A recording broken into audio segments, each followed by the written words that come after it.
الذي اصطفى أما بعد فقد قال الله تبارك وتعالى في كلامه المجيد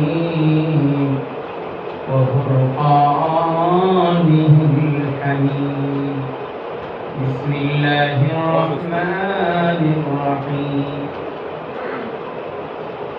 ولله على الناس حج البيت من استطاع إليه سبيلا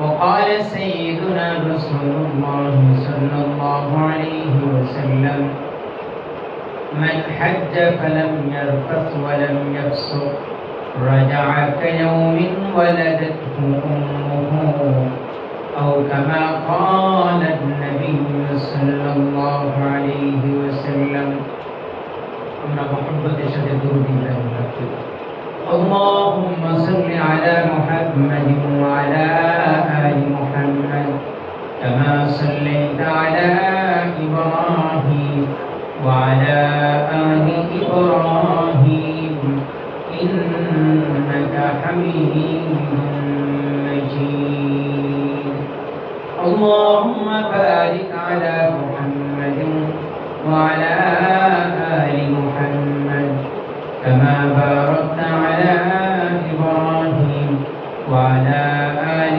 إبراهيم إنك حميد مجيد نهاية قابل احترام সম্মানিত শ্রদ্ধেয় মুরব্বিয়ান আযম উলামায়ে কেরাম আল্লাহ পাকের দরবারে লাখো কোটি শুকরিয়া যে মহান রব্বুল আলামিন আমাদেরকে এমন একটি বরকতময় ইসলামী মাহফিলের আশার বসার তৌফিক দিয়েছেন এজন্য আমরা শুকরিয়া আদায় করব আলহামদুলিল্লাহ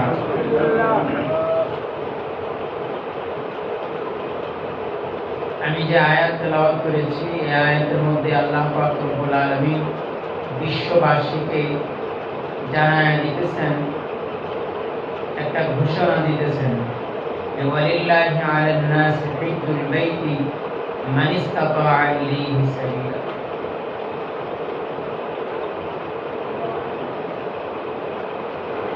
মানুষের উপর আল্লাহ তাআলার একটা হক বাইতুল্লাহ জিয়ারত করা বাইতুল্লাহ জিয়ারত করা আল্লাহর ঘর জিয়ারত করা এটা মানুষের উপর আল্লাহ তাআলার একটা অধিকার আল্লাহ তাআলা মানুষকে জানায় দিয়েছেন যে এটা আমার একটা অধিকার যে আমার ঘর তোমরা জিয়ারত করবা তবে যেন আমাদের কষ্ট না হয় এইজন্য একটা সহজ সিস্টেমে বলে দিয়েছেন মানিস্তাতা ইলাইহি সাবিলা যে ব্যক্তি বাইতুল্লাহ যাওয়া আসার সামর্থ্য রাখে শারীরিকভাবেও সামর্থ্য রাখে আর্থিকভাবেও কি রাখে সামর্থ্য রাখে একজনের টাকা পয়সা নাই যদি চাইতে হয় বাবার যে সম্পত্তি ছিল সব বিচ্ছা দিতে হবে এছাড়া যাওয়ার কোনো সুযোগ নেই আল্লাহ তাআলা তার উপর কি করেন নাই বাইতুল্লাহ জিয়ারত ফরজ করেন নাই যে ব্যক্তি সুন্দরভাবে যাইতে পারবে আসতে পারবে শারীরিকভাবেও সক্ষম আর্থিকভাবেও সক্ষম তার জন্য হলো এই অধিকার আল্লাহ তাআলা এটা দাবি করছেন এটা করতেই হবে এবং এটা বিধানের মধ্যে ফরজ বিধান ফরজ করে দিয়েছেন আমাদের এই যে বাইতুল্লাহ জিয়ারত বাইতুল্লাহর পরিচয় কি বাইতুল্লাহর পরিচয় আল্লাহ তাআলা নিজেই দিয়েছেন ইন্না আউওয়ালা বাইতিন উযিআ লিন-নাস লাল্লাযী বিবাক্কাতা মুবারাকান ওয়া হুদাল লিল-আলামিন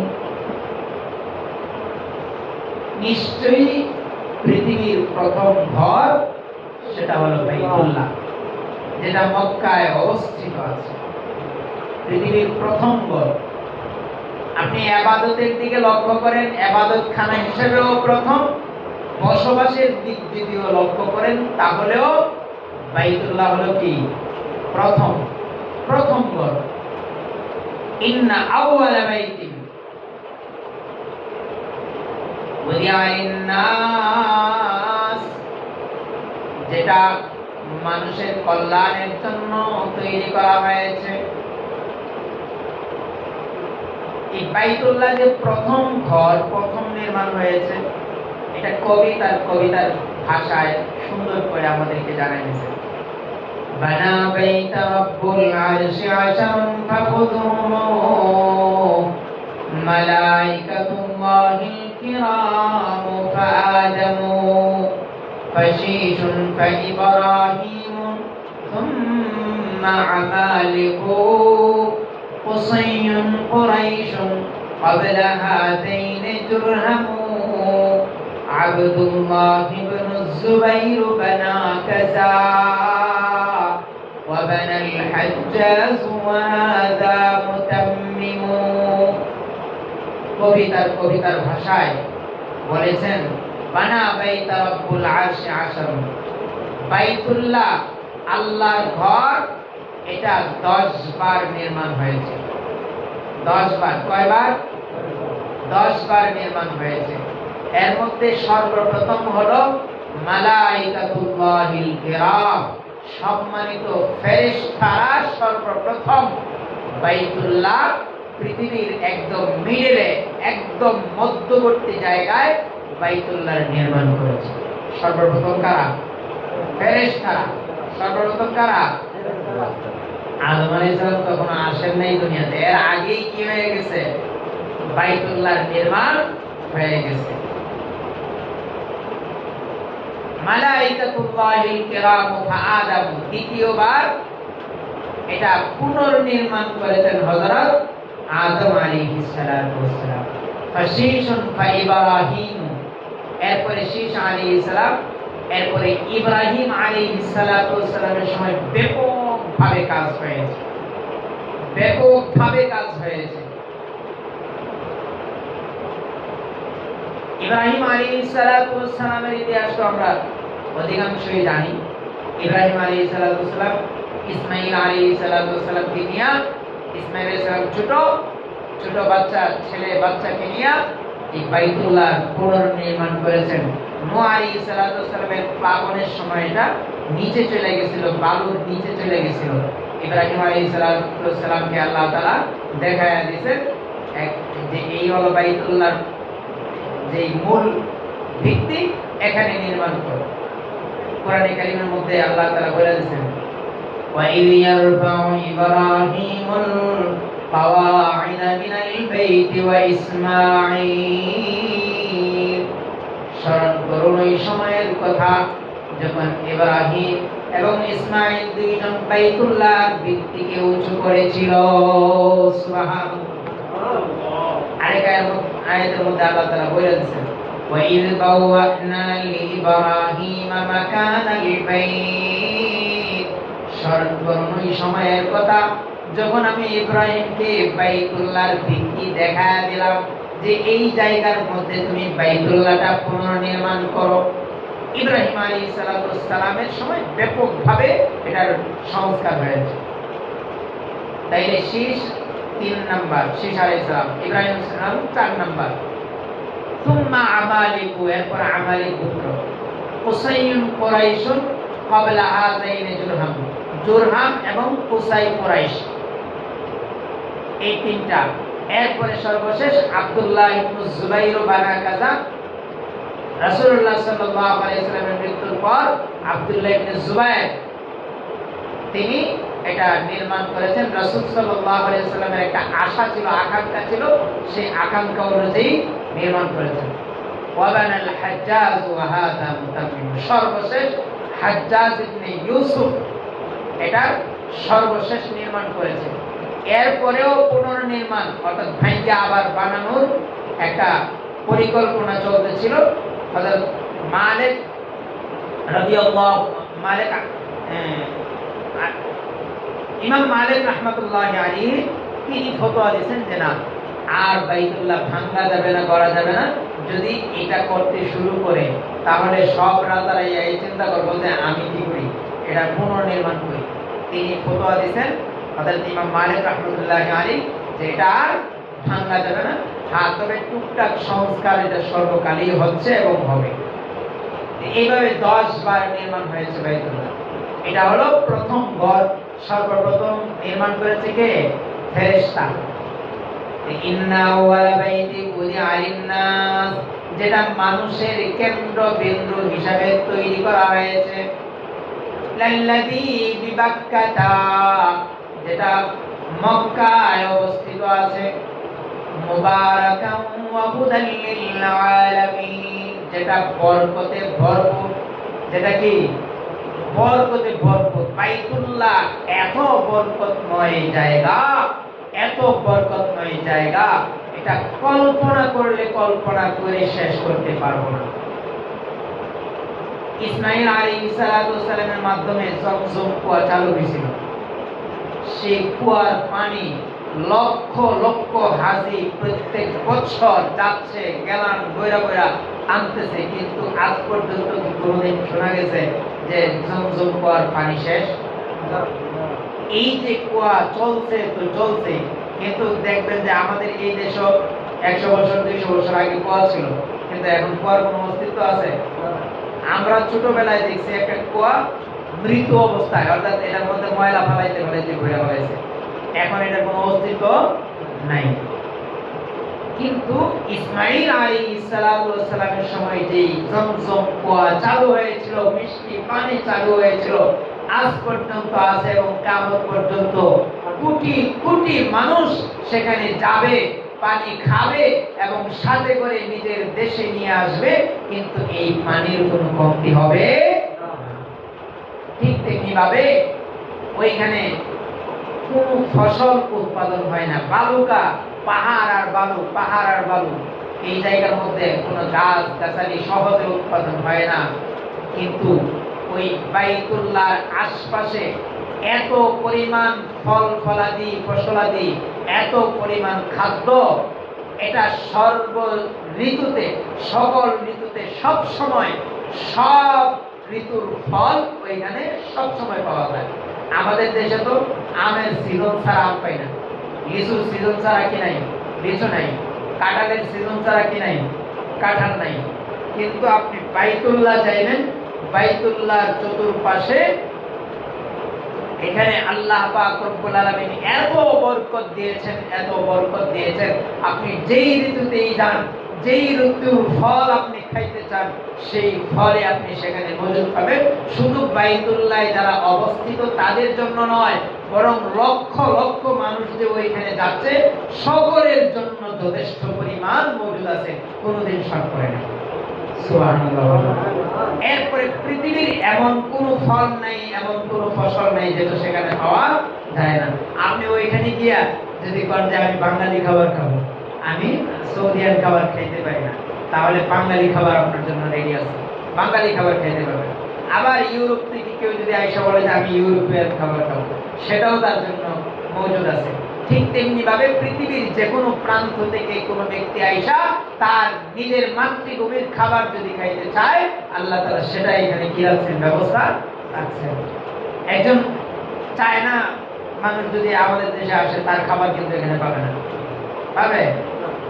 আমেরিকার থেকে আসলেও ওইখানের প্রধান খাবার আমাদের এখানে এসে বলতে পাবে না।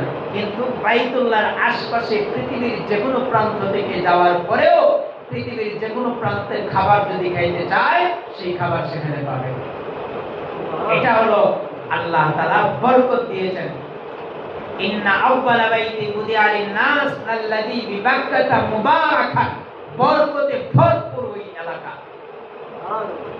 এরপরে দেখেন ওইখানে হাজিরা যে যায়, হাজিরা প্রত্যেকের জন্য কিন্তু কুরবানি করা ওয়াজিব। সবার জন্য কুরবানি করা কি ওয়াজিব?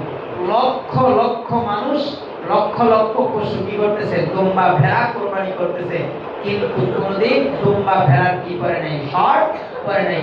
এমন না যে পৃথিবীর অন্য প্রান্ত থেকে এগুলো রপ্তানি করতেছে, এরকম না, ওইখানেই আছে, ওইখানেই আল্লাহ তাআলা মজুদ করে রাখছে।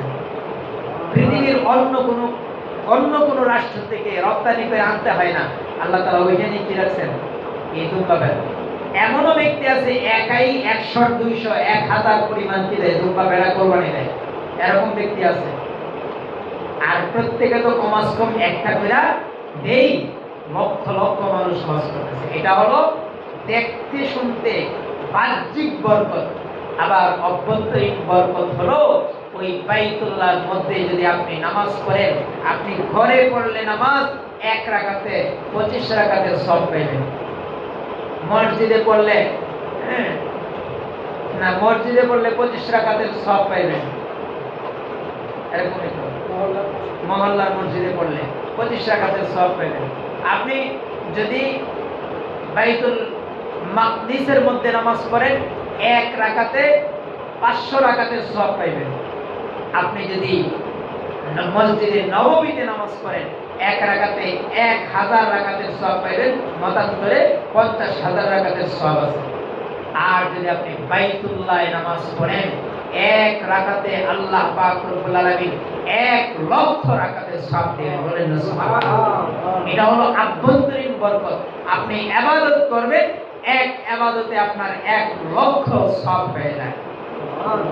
এরপরে আরেকটা হাদিসের মধ্যে কত চমৎকার ভাবে আল্লাহর নবী সাল্লাল্লাহু আলাইহি ওয়াসাল্লাম বলে গেছেন, মান হাজ্জা লিল্লাহি ফালাম ইয়ারফাস ওয়ালাম ইয়াফসুক রাজাআ কায়াউমিন ওয়ালাদাতহু উম্মুহু।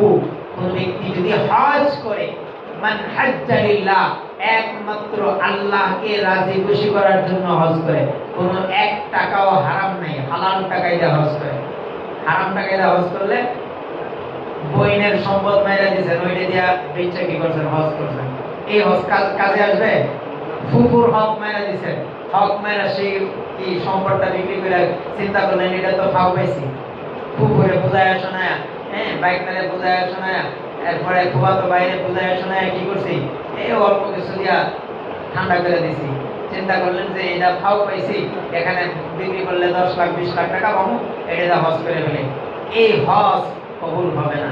আপনি আরেকজনের হক মাইরা, আরেকজনের সম্পদ আপনার কুক্ষিগত কইরা, আরেকজনের হারাম সম্পদ ভক্ষণ কইরা আপনি হজ করবেন, সেই হজ আল্লাহ কি করবেন না, আপনার হক দিকে তাকায়ও দেখবে না।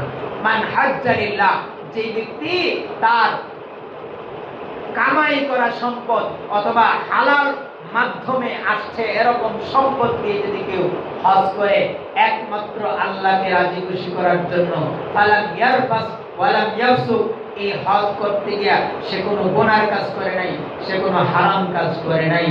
আল্লাহর নবী বলেন, রাজাআ কায়াউমিন ওয়ালাদাতহু উম্মুহু, সে এমন ভাবে ফিরলো যেন আজকেই তার মা থেকে সে গর্ভধারণ দুনিয়াতে আসছে।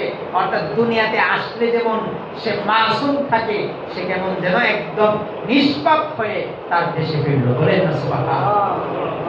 এটা হলো আভ্যন্তরীণ বরকত, বাইতুল্লাহর বরকত। জিয়ারত করে আসবে, একদম মাসুম হয়ে যাবে। আরেক হাদিসের মধ্যে আসছে, কোন ব্যক্তি যদি বাইতুল্লাহ প্রথম দেখার পর সে দোয়া করে, যত দোয়া করবে আল্লাহ পাক রব্বুল আলামিন একটা দোয়াও তাকে ফিরায় দিবেন না। বলেন না সুবহানাল্লাহ। এগুলো হলো বাইতুল্লাহর আভ্যন্তরীণ বরকত। এটাই বলছেন আল্লাহ তাআলা যে লাল্লাযী বিবাক্কাতা মুবারাকাও ওয়া হুদাল লিল আলামিন, যেটা মানুষের বরকতের কেন্দ্রবিন্দু, চতুর্দিকে শুধু বরকত আর বরকত, এবং মানুষের হেদায়েতের কেন্দ্রবিন্দু, যেখান থেকে হেদায়েতের চিন্তা করা হয়েছে, যেখান থেকে কিয়ামত পর্যন্ত মানুষের হেদায়েতের চিন্তা আল্লাহ পাক রব্বুল আলামিন দিয়ে দিয়েছেন, যেখান থেকে আল্লাহর নবী বিশ্বনবী রাহমাতুল লিল আলামিন সারা পৃথিবীবাসীর হেদায়েতের জন্য ফিকির করেছেন, সেটা হলো বাইতুল্লাহ, সেটা হলো প্রথম ঘর। এটার ক্ষেত্রে আল্লাহ তাআলা বলেন, ওয়ালিল্লাহি আলান নাস হিজ্জুল বাইতি মান ইসতাতাআ ইলাইহি সাবিলা। ও আমার বান্দারা, ও মানুষ, তোমাদের জন্য আমার একটা হক, আমার একটা আবদার, তোমার যদি সামর্থ্য থাকে তুমি হজ করবা, তুমি হজের থেকে কি করো না, দূরে থাকবে না। এজন্য আমরা চেষ্টা করব এই বরকতময় ঘর যেন আমরা জিয়ারত করতে পারি। আল্লাহ পাক রব্বুল আলামিন আমাদেরকে তৌফিক দান করুক। সবাই বলেন আমিন। আলহামদুলিল্লাহি রাব্বিল আলামিন।